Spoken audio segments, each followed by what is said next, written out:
Bienvenue au cours de rattrapage pour le collège. Dans cette vidéo pour les 3e, on va parler des réactions chimiques et des acides. Et même des réactions chimiques avec les acides. Donc il va falloir un petit peu se mettre au niveau sur ce que vous avez pu voir par le passé au niveau des réactions chimiques. Réactions chimiques et acides. Donc on va faire une première partie sur les réactions chimiques entre acides et métaux et l'identification des métaux. Et on finira sur l'acidité qui peut être caractérisée en 3e de façon plus précise que ce que vous avez pu faire en 5e. Réaction entre acides et métaux. La réaction entre les acides et les métaux provoque des choses assez surprenantes. On peut faire l'expérience avec de la poudre de fer en mettant de l'acide chlorhydrique dessus. Et bien on va remarquer un dégagement gazeux. Et en plus la solution va changer de couleur. Pour identifier les produits qui ont été formés, il y a deux produits à identifier, cette solution colorée et le gaz qui s'échappe.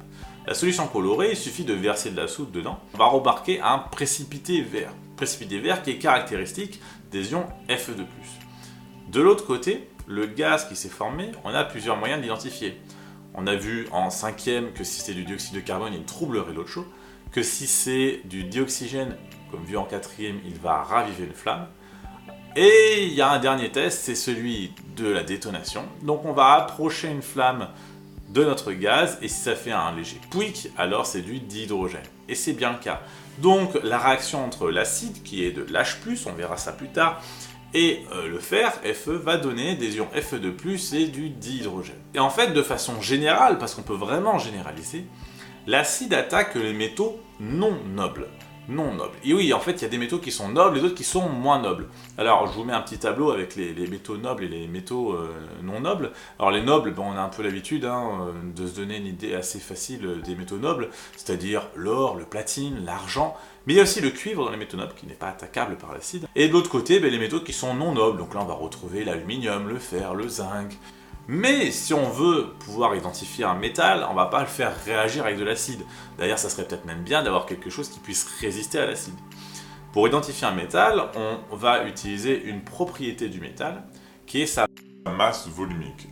La masse volumique, c'est le rapport, la division entre la masse et le volume. Donc, si on peut mesurer la masse d'une pièce en métal, ça c'est pas très dur, il suffit de le mettre sur une balance. Et si on peut avoir son volume, soit par calcul, soit par mesure, vous pouvez faire des mesures indirectes. C'est-à-dire vous prenez votre bout de métal et vous le mettez dans une éprouvette graduée. Vous mettez de l'eau dans l'éprouvette graduée, jusqu'à, je sais pas, 30 ml, et puis vous rajoutez le morceau de métal dedans, et vous allez voir le niveau de l'eau qui va monter. Ça vous permettra de savoir quel est le volume en fait de ce métal-là. Ça c'est une petite astuce que Archimède nous a donnée par le passé. Notre métal, on peut l'identifier grâce à sa masse volumique. La masse volumique, on la note ρ, c'est une espèce de P arrondi. Ρ est égal à M sur V, et son unité, eh bien, en fait, elle va dépendre des unités de la masse et du volume.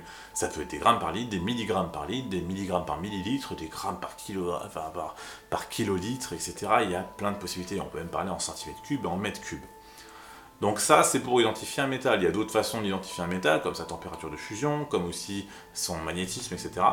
Mais la plus facile et la plus abordable, ça sera de mesurer sa masse volumique. L'acidité.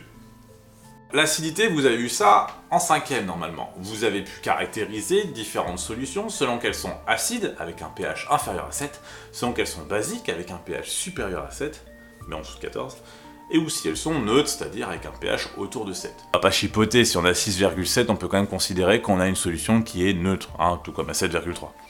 Ce qui donne l'acidité d'une solution, c'est la présence d'un ion, l'ion H+. Cet ion H+, plus il est présent, plus la solution va être acide. Donc c'est ce qu'on dit qu'il est plus concentré. Donc plus on a d'ion H+ dans une solution, plus le pH va être petit, plus la solution sera acide. De l'autre côté, il y a un ion qui est responsable de la basicité, ou plutôt qu'on va appeler de l'alcalinité, c'est un peu plus français.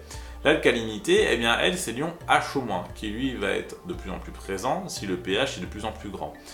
Et à pH 7, pH neutre, eh bien il y aura autant de H+, que de HO-, du coup cette neutralité. Alors si on veut faire baisser l'acidité, donc monter le pH, il y a plusieurs possibilités. La première possibilité, la plus simple, c'est de diminuer le nombre d'H+ en les faisant réagir. Donc on peut faire une réaction chimique entre ces H+ et par exemple du bicarbonate, ou une espèce généralement qui réagit avec l'acide.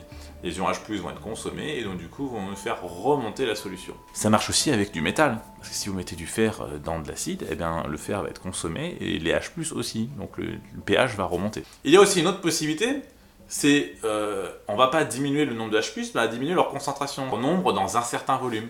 Donc pour ça, il suffit d'augmenter le volume. Si on rajoute de l'eau, si on dilue un acide, eh bien on va pouvoir avoir le pH qui va remonter, puisque la concentration en H+, va elle diminuer. Leur nombre est toujours le même, mais le volume qu'ils occupent est beaucoup plus grand. Donc en fait, on les trouve beaucoup moins.